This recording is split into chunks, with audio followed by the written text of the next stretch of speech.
Sharks, गर्मी कितनी बढ़ गई है ना। इस गर्मी से सबके हाल बेहाल हो जाता है। जब भी गर्मी बढ़ती है एक सॉल्यूशन जरूर सबके दिमाग में आता है, बस एसी चालू कर दो। क्या शार्क्स, लेकिन आपको ये पता है कि ये एसी हमारे एनवायरनमेंट के लिए कितना बुरा है। ग्लोबल वार्मिंग तो बढ़ते ही जा रहा है। ग्लोबल वार्मिंग में 16% एमिशन सिर्फ एयर कंडीशनर्स की वजह से। इलेक्ट्रिसिटी बिल्स तो एक अलग ही कहानी है, हम सब तो भर ही रहे और आप भी भर रहे होंगे। इसका सोल्यूशन मैंने ढूंढा है एक मटके में। हम इंडियंस हजारों सालों से मिट्टी के मटके इस्तेमाल करके पानी को ठंडा रख रहे हैं। जब हम पानी ठंडा रख सकते हैं तो हवा को क्यों नहीं। इसी कॉन्सेप्ट से मैंने बनाया है कूलेंट। नमस्ते शार्क्स, मैं हूं मोनीश और मैं कूलेंट को फाउंडर हूं। मैं खुद एक आर्किटेक्ट और इंस्टॉलेशन आर्टिस्ट हूं। कूलेंट एक नेचुरल और बायोमिमेटिक कूलिंग सॉल्यूशन जिसे हम बिल्डिंग्स के फसाड्स यानी बाहरी दीवारों पे लगा सकते हैं, जो एक नेचुरल कूलिंग सिस्टम की तरह ये काम करता है, जिससे हम बिल्डिंग्स में 30 to 70% तक एयर कंडीशनिंग लोड को कम कर सकते हैं। यानी 30 to 70% इलेक्ट्रिसिटी बिल्स को हम कम कर सकते हैं। हम कूलेंट को घरों में, स्कूल्स, इंस्टीट्यूशंस में लगा सकते हैं और उनकी नीड्स और लोकल क्लाइमेट के हिसाब से डिजाइन कर सकते हैं। अभी तक हम 30 बिल्डिंग्स में इसको इंस्टॉल कर चुके हैं। हम एक ऐसा टूल पे भी काम कर रहे हैं, ऑनलाइन टूल पे, जिससे कोई भी अपना बिल्डिंग का फसाड को लोकल क्लाइमेट, सन एंगल और नेचुरल वेंटिलेशन के हिसाब से डिजाइन कर सकते हैं। मैं चाहता हूं कि इंडिया में जितना भी बिल्डिंग्स बने एक क्लाइमेट रेस्पॉन्सिव बने और हम सब मिलकर ग्लोबल वार्मिंग को कम करने में मदद करें। ये सपना पूरा करने के लिए मेरा आस्क है 90 lakhs against 1% decline. So sharks, let's beat the heat with buildings that breathe. आपने मटकों के जरिए टेम्परेचर कंट्रोल और ग्लोबल वार्मिंग का सलूशन खोज लिया है। ऐसी ही नायाब चीज़ों के लिए हम लोग इंटरेस्टेड रहते हैं हमेशा। थोड़ा इस चीज़ के बारे में बताइए कि कैसे आपने सोचा ऐसा मटकों से टेम्परेचर कम किया जाए। मैं एक फैक्ट्री का डिज़ाइन कर रहा था जिसमें डीजी सेट, जो डीजल जनरेटर सेट होता है, उससे बहुत ज़्यादा गर्म हवा निकलता है। तो उसमें मैं एज एन इंस्टॉलेशन आर्टिस्ट उसमें काम कर रहा था। तो आई प्रोवाइडेड एन इंस्टॉलेशन जिसमें इंस्टेड ऑफ ट्राइंग एनीथिंग जो हल्का होता है, जैसे आपके एवापोरेटिव कूलिंग पैड से जो कसका जो बनते हैं, तो उस प्रोजेक्ट में मैंने सोचा कि अगर इंस्टेड ऑफ दैट अगर टेराकोटा जो बहुत ही रोबस्ट है और इसकी जो टेम्परेचर रेजिलियंस से अप टू 800 डिग्रीज, अगर ये यूज़ किया जाए तो वो जो गर्मी बाहर निकले उसको हम रोक सकते हैं और उसको हम ठंडा भी कर सकते हैं। कहाँ से किया आपने आर्किटेक्चर की पढ़ाई? मैंने school of planning and architecture new Delhi से किया। तो अच्छी स्कूल है, बहुत बढ़िया स्कूल है वो। फिर आपने काम किया as an architect? Yes. For how many years? 4 years I worked as an architect in a firm. और फिर अपनी प्रैक्टिस कब शुरू की? 2014 after 4 years. इसकी पैदाइश कब हुई coolant? In 2015 I had gone for PG diploma in robotic fabrication. उससे पहले मैंने ये प्रोजेक्ट बना दिया था in a factory. So I came back after 1.5 year and 2 years to see वो तब भी काम कर रहा था। तो मैंने सोचा कि क्या इसको और लोगों को दिखाकर I can actually pitch for more work. रेगिस्तान में जो घर होते हैं हजारों साल से, उनमें भी कुछ ऐसी कूलिंग की कॉन्सेप्ट होती है ना, जो व्हाट इज दैट एग्जैक्टली, और क्या इससे रिलेटेड है वो? जितना भी राजस्थान में जितना भी घर है, हवेलीज या फिर हमने फोर्ट्स में हमने देखा है, हवा महल बहुत ब्यूटीफुल एग्जांपल है। जितना भी जाले होते हैं तो काफी इंटेंस और छोटे छोटे पंक्चर्स होते हैं। बिल्कुल बिल्कुल। ताकि आपको लाइट को कम करे, हीट को, और हवा जो अंदर से पास होकर आता है तो it creates a compression which can help in cooling. और इसके अंदर हमने क्या किया, सेम टेक्नोलॉजी के साथ हमने इवेपोरेटिव कूलिंग ऐड किया, जिससे आपको शेडिंग मिल ही रहे, साथ साथ आपको कूलिंग भी मिल रहा है with the help of water. तो कॉन्सेप्चुअली वही बात है। Absolutely same. ये जो सिस्टम्स है, this is passive design. You are using the building architecture, thermal comfort और एक कंफर्ट के लिए हम यूज कर रहे हैं। This is how building should be. तो आज एग्जिस्टिंग जो 80 साल पुरानी बिल्डिंग्स हैं, आप उस पे भी इंस्टॉलेशन कर सकते हैं? एब्सोल्युटली। अभी भी ओल्ड फैशन घर, टाइल्स की जो रूफ होते हैं, Yes. वो भी इसी मटेरियल के होते Yes, हैं, right? For the same reason. Absolutely. आपका ये जो नाम है कूलेंट बड़ा सॉलिड है। पर आपने कूल एंट बोलते हो आप उसको। Yes, cool ant. और वो एंट आपका मैस्कॉट है। एंड्स ना, मुझे ऐसा लगता है कि सबसे बेस्ट क्रीचर्स है एनवायरनमेंट में। अपना जितना भी जो एंट हिल्स बनते हैं ना, they are thermally solid, cool होता है। आर्किटेक्चरल मार्वल है एक्चुअली बहुत स्मार्ट चॉइस है। हाँ। And they are synonymous for team work and collective intelligence. Especially team work. तो बट आपके कोई बिल्डिंग्स का कोई एग्जांपल्स या कोई डिजाइन्स कोई दिखाओगे, कुछ है तो? Yes, this is a building, एक मॉडर्न बिल्डिंग है। ये ज्यादा आउटडोर के इंडोर है? This is for outdoor. More outdoor. Yes. So regular जो बिल्डिंग होता है आपका, it is made like this, जिसमें एयर कंडीशनिंग या वेंटिलेशन के बारे में सोचते नहीं है। ये 4 स्टेजेस में काम करता है। First, it acts as a shading device. Secondly, इसकी जो स्पेसिंग है, we can adjust it according to the sun angle and orientation. And third, ventilation. Ventilation से हम बहुत ज्यादा प्रॉब्लम्स को सॉल्व कर सकते हैं। And the last and the final thing is evaporative cooling. इसके साथ अगर हम पानी ऐड करें, विच इज अ ट्रेडिशनल जो सिस्टम है, जो भी हवा इसके अंदर से जाके बाहर निकलेगा तो नेचुरली आपको ठंडा मिलेगा। हवा मिलेगा। एक बार पानी चला के दिखाएंगे कैसा इसमें रहता है? यस। ये वाटर जब गिरता है इसके ऊपर, this gets wet and terracotta पानी को अब्सॉर्ब करता है। सो वाटर को आपको रेगुलरली चलाने की जरूरत नहीं है। प्लस गीली मिट्टी की खुशबू आएगी। यस, वो तो आ ही रही है थोड़ी थोड़ी। ये आप मैनुअली मूव करेंगे कि ऑटोमेटिक? नो, ये क्लाइमेट और लोकल एंगल के हिसाब से एक बार सेट कर लेते हैं। एक बार सेट कर लिया, सेट कर लेते एंड बट ये प्रोजेक्ट में client also wanted to move it. It's possible, it's more expensive. Building का फसाड ऐसे रहे। यस, आपके पास फोटोज भी है ना? और Yes. दिखाइए। So this is some work that we have done in the past and studio. ये आपका खुद ही का स्टूडियो है? Yes, this is Deki electronics that we have done. ये डीजी सेट के सामने हमने किया था, जिससे कि ये पूरा हीट को कट ऑफ करके it provides into cooling. Got it, very interesting. तो जैसे अगर आपने डीजी सेट के सामने रखा तो आपको टेम्परेचर दिखाई देता है कि डिफरेंस आ रहा है? यस, कितना क्या फर्क आ जाता है? वहां पर local temperatures in peak summers exceed 50 degrees.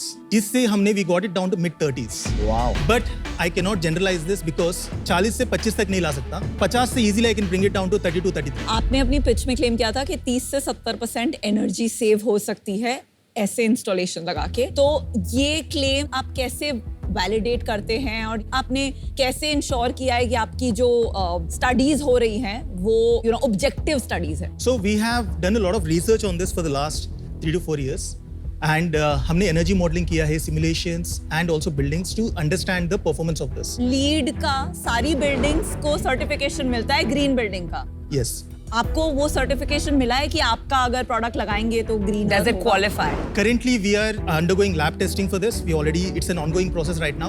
जैसे वो टेस्ट का रिजल्ट्स आ जाएंगे तो we will be enrolled in IGBC as a green building material. तो अभी तक वो नहीं मिला अभी है। तक it's ongoing right now. आपने जो अभी 30 बिल्डिंग्स किए हैं, क्या वहां पे ये कमर्शियली प्रूवन है कि 30 से 70% का सेविंग आया है उन्हें? Okay, I'll give you an example of a product that we have done for army commanders miss in army. अच्छा, एक पूरा फ्लोर पे we have installed this in a space of 2500 square feet जहाँ पर हमने इसको implement किया है। पूरा स्पेस को हमने thermal comfort analyze करके we had converted that into natural ventilation. उसमें कोई एसी नहीं है। और ये ऑलरेडी उन्होंने देखा है कि जो एयर कंडीशनिंग का खर्चा था वो 30% से कम हो गया। 30% नहीं, like 70%। 70% कम। इसमें आपका अपना क्या है? ये तो अगर जैसे आज टीवी पे आ गया, देख लिया, मिट्टी के जो बनाने वाले लोग हैं वो देख सकते हैं कि ये कैसे होता है। ये जो मिट्टी का जो पॉट्स है ना, हाँ, ये हमारा सबसे पॉपुलर और बेस्ट प्रोडक्ट है। इसको हमने ओपन सोर्स कर दिया है। I have shared all the material online क्योंकि हम चाहते हैं कि इसको और लोकली बनाएं और इसको कॉपी करें और इसको हर जगह पे यूज करें। अच्छा। तो मुनीश, आप बिजनेस कैसे करोगे? जैसे आगे की अगर हम सोचें, Yes. आप अपने बिजनेस को कैसे देखते हो? इज इट अ प्रोडक्ट और is it a service? It is a product. Okay, plus we can also combine a service with it as a tool so that we can reach the नहीं आप masses. कर सकते हो। मैं ये Yes. सोच, focus क्या है? आप करना क्या चाहते हो? There are two things that are there in this. That installation जो मिट्टी का जो बीच वाला potters, जो है। बीच वाला जो है, जो मिट्टी का पॉटर्स बनाते हैं, लोकली बन सकता है ये चीज। अच्छा। हम चाहते हैं कि मैं स्टुपिडिटी कि मैं दिल्ली में बनाऊं और उसको मैं पुणे भेजूं। ठीक है। It doesn't make any sense. तो हमने क्या किया कि आपको उनको इन्फॉर्मेशन देके बोला कि आप बना दो, you page whatever you like.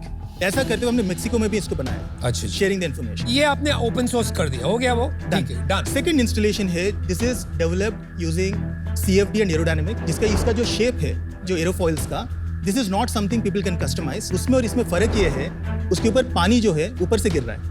एरोफॉइल्स में फर्क ये है कि पानी जो है इट्स इनसाइड द सिस्टम। इसके अंदर पानी जो, there is a capsule in this जिसके अंदर पानी रहता है। Water is not flowing outside. और इसको रिवर्स इंजीनियर क्यों नहीं कर सकता है कोई? The manufacturing of this is very complicated. तो आप खुद मैन्युफैक्चर करते हैं? Yes, we contract. तो your business model, just if I can summarise, आपको ये वाला फॉइल वाला जो बिल्डिंग एनवेलोप है, इसको मॉड्यूलराइज करके बेचना है। Exactly. Got it, thank you. तो मोनीश, पहली बात तो आपकी पिच फिनोमिनल थी। आपने जो हुक डाला था पिच में नंबर्स वाला 30 to 70%, I think it's a great lesson for जो लोग आके पिच करते हैं, क्योंकि इट इज क्लियरली अपनी प्रोडक्ट का यूएसपी नंबर के थ्रू एक्सप्रेस किया आपने। सेकंड, मुझे आपका आइडिया ऑफ ओपन सोर्सिंग, जो आपका मोस्ट अनप्रोडक्टिव बिजनेस लाइन है, बहुत अच्छा लगा। बिकॉज अगर आप अर्दीनेस को कूल बनाएंगे एंड बहुत सारी बिल्डिंग्स में लोग ये लगाने लगेंगे तो आपका ही फ्यूचर बिजनेस जो है वो बढ़ेगा। Congratulations on that. Thank you. मेरे लिए ये अभी इन्वेस्टेबल नहीं है बिकॉज ये जो कैटेगरी ऑफ बिजनेसेस है, इसमें आपका प्राइमरी लॉन्ग टर्म में बायर होगा बिल्डर, एंड वो बिल्डर सेलिंग वाली जो सेल्स फनल होती है उसमें 60 to 90 डेज की क्रेडिट साइकिल होती है, रिकवरी इश्यूज होते हैं एटलीस्ट इंडिया में। तो एज ऑफ नाउ वैसे बिजनेसेस में मैं इन्वेस्ट करने वाली रिस्क नहीं लेना चाहती हूँ। तो आज मैं आपके साथ इसमें जुड़ नहीं पाऊंगी, but love the work that you are doing. Congratulations. Thank you. थोड़ा सा बिजनेस समझें आपका। Yes, okay, what is your sales? this year since April we have made a business of 1.1 CR का gross revenue. Net revenue? 84 lakhs. और कितना close करोगे आप? 2 CR. और उसमें प्रॉफिट कितना बनेगा आपका? Right now we are not profitable. Burn कितना इस साल का आपका expected? Around 20 lakhs is the burn rate that goes into the salaries and तो कौन फाइनेंस कर रहा है इसको? myself. I am an architect. I have an architecture practice. तो वो अलग फर्म है Yes, और ये कंपनी अलग है complete. और आप इन्वेस्टमेंट इसमें ले रहे हो Yes. और आर्किटेक्चर प्रैक्टिस आप कंटिन्यू रखो। अभी तो yes, definitely right now. 90 crore क्यों वैल्यूएशन मांगा है आपने? 2 करोड़ भी सेल्स नहीं है तो it No, doesn't no. Match. So this we have just started this year with the sales. Usually sales का 3 या 5 गुना is the upper limit. We have about hundreds of inquiries which we are not able to fulfill right now. Order book है आपके पास? हाँ, आपने What do we quantify have? We किया have a होगा ना Zoho, कितने करोड़ के इंक्वायरीज है। In the next 1 year, around 2.8 के already we have it on the table. See I tell you क्या इशू है। I am out for 2 reasons. First reason I am out is ये मुझे अच्छा नहीं लगा कि आप 2 करोड़ का सेल्स है, 3 करोड़ का ऑर्डर बुक है आपके पास, 5 करोड़ बेस्ट केस सिनेरियो पे आप 90 करोड़ वैल्यूएशन जब लेके आते हैं ना, it's not a good feeling. आपको तो पता है हम फाउंडर पे बैठ लेते हैं, आपकी थिंकिंग ही इतनी इलॉजिकल है No, so तो we दैट उससे एक ट्रस्ट डेफिसिट हो जाता है। सेकेंडली ये ओपन सोर्सिंग के मैं खिलाफ हूँ बिकॉज हमारा जो एक पूरा थिंकिंग अराउंड स्केल है स्टैंडर्डाइजेशन एंड क्वालिटी चेक्स। तो जब आप ओपन सोर्सिंग करते हैं तो वो level of standardisation quality checks पे मुझे भरोसा नहीं होता है। So today I am out but I wish you the best. मुझे क्या लग रहा है ना मुनीश, आपका एक प्रोजेक्ट बेस्ड बिजनेस है तो आपके रेवेन्यू स्ट्रीम जो है ना आगे के काफी अनप्रेडिक्टेबल है, तो कोई भी तरीके से इसको अंडरराइट करना बहुत मुश्किल है। अभी तक वो बात नहीं है कि आप मॉड्यूलराइज हो गए हो, service businesses other architecture firms आप पे ऑर्डर डाल रहे हैं और आप ऑर्डर बुक बना रहे हो, तो बहुत बहुत मुश्किल हो जाएगा इसको अंडरराइट करने के लिए। इस वजह से मैं आउट हूँ। लेकिन एक बात मैं आपको एक सजेशन देता हूँ, I think you should merge the architecture firm और ये जो आपका अप्रोच है, दोनों को आप अगर अपनी पहचान बनाते हैं इस तरीके से, इस अप्रोच से, तो एक बहुत यूनिक आइडेंटिटी बन जाएगी। उससे आपको वो बिजनेस में ज्यादा काम मिल सकता है। लेकिन अगर आप अलग करना ही चाहते हैं तो इसको पहले थोड़ा स्केल लाइए इन प्रोडक्ट सेल्स ताकि एक प्रेडिक्टेबिलिटी आए and then raise capital. Good luck. thank you. Munish भाई अच्छा है, सही है, आप ये लगा दोगे हर जगह, ठंडा ठंडा ठंडा कूल कूल जो बोलते हैं वो होता रहेगा हर जगह। अगर इससे इफेक्टिव होता है तो मैं अपने एडमिन टीम को जरूर बोलूंगा। हमारे भी इलेक्ट्रिसिटी बिल बहुत आते हैं, डर लगता है देख के, तो शायद कम हो जाए थोड़े से। बट मेरे को एक्साइटमेंट नहीं आई कैटेगरी में अनफॉर्चुनेटली, तो मज़ा नहीं आएगा तो मैं आपके साथ काम ही नहीं कर पाऊंगा, वो सजेशन भी नहीं दे पाऊंगा। और 90 करोड़ वैल्यूएशन बहुत ज़्यादा है, तो अनफॉर्चुनेटली आई एम आउट। मिलते हैं दिल्ली में कभी। अगर आपने मुझे एज अ कस्टमर कन्विंस कर दिया तो एज एन इन्वेस्टर आप कन्विंस कर देंगे। तो थोड़ा सा आपके वापस से उसी आर्मी कमांडर्स की जो एकोमोडेशन का एरिया था उसी पे चलते हैं। कितना निवेश या इन्वेस्टमेंट लगा उस पे 8 lakhs. और कितना उनका इलेक्ट्रिसिटी बिल था? 3 to 4,000 rupees per month के हिसाब से इलेक्ट्रिसिटी बिल आ रहा है। तो साल का 36,000 बचा, यानी कि लगभग 25 साल लगेगा उनको अपना पे बैक करने के लिए। ये हमने बिल्डिंग फसाड में लगाया, जिसमें जो ऑलरेडी, अगर ये नहीं होता तो कोई और फसाड इसमें लगता। The incremental value of this against regular facade is 10 to 15%. अच्छा, तो आप कह रहे हैं कि 8 लाख रुपए की तरह नहीं लेना चाहिए उसे शायद 1.5 लाख के हिसाब से लेना 1.5 लाख, बिकॉज कोई अगर ये फसाड नहीं होता तो कोई भी आप दूसरा फसाड उसको खाली नहीं छोड़ते। 5 साल is a lot more palatable 25 साल से, पर मेरे हिसाब से 5 साल भी ज्यादा है। ये आप क्रैक कर सकते हैं। आपने जो शुरुआत करी वो बहुत इंटरेस्टिंग है, पर मुझे लगता है इसके लिए आपको थोड़ी समय लगेगी। मैं आपको बताना चाहता हूँ एज अ कस्टमर मैं बहुत इंटरेस्टेड था शुरुआत में, पर क्योंकि अभी कमर्शियल नहीं बैठा है तो मैं उसमें थोड़ा समय इंतजार करना चाहूंगा। आप जब आपका ठीक से पेबैक का कैलकुलेशन बन जाए, आप प्लीज वापस से मुझे रीच आउट करिएगा, हम लोग बिल्कुल आपसे मिलेंगे और इसको साथ काम करने की कोशिश करेंगे। Thank you so much. Thank you. All right, Thank you, Shah. Good luck, Very nice. Monish. Very nice Thank meeting you. you. Good luck. Thank you.